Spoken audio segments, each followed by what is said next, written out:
Migawo mar somo dhi chako daro jopuonj moko mag Sayans, kwano kod Kompyuta kawuok e skunde moko nyaka e skunde maonge jopuonj ma kamago kaka achiel kuom yore mag jiwo kit somo go e skunde duto ma pacho kaendi. Ma ndono yang kod jatend migawo mar somo Migosi Ogamba mane olose e kinde nyasi mar dhialo somo ma otisi ni STEM mokelo kanyakla jotend migepe mag somo e Afrika mangima. Judith Omondi lerono wachni. En romo magala moro ma okelo kanyakla jodito e sekta mar somo majiwo somo mag Sayans, kwano kod Kompyuta kendo mabiro mana juma achiel bang' ripod Zizi Afrika kod Usawa Agenda manyocha oyango ni 35% mag skunde junior sekondar ma pachoka onge kod jopuonj ma olony e somo mag STEM.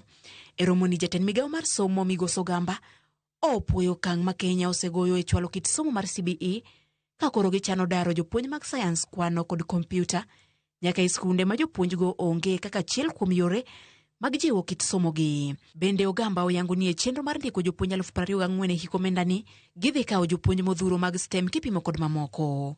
We have some schools that have more STEM teachers than others, so we are working towards a program of rationalization to ensure that each school at least has a STEM teacher.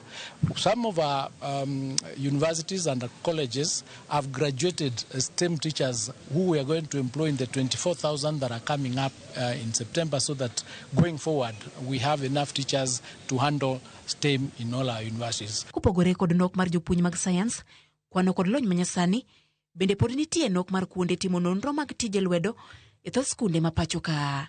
E twak mar Ogamba bende oyango chenro mar chako gero kuonde timo nonro mag Sayans kapok higa ni orumo. From this month towards the month of October, we are building 1,600 laboratories to ensure that each school that did not have a laboratory, they do have, so that as our students get in there, they are able to do their subjects with the particular infrastructure in place. Ka e weche mag omenda mag somo, to geno onge ne jopuonj madongo nyaka tam manyien kaluwore gi ripod Ogamba. 50% in first term, 30% in second term, and 20% in third term.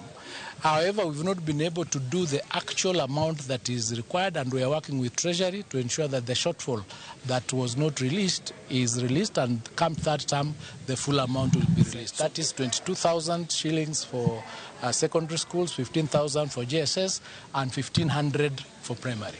Twak mar Ogamba biro bende e kinde mamoko kuom skunde oriembo jopuonjre pacho ne weche ma opogore kama oriwo muoch mar mach, ng'anyo e kinde mamoko duto ma okonigi loso kaka migawo mar somo. Judith Omondi, Ramogi TV.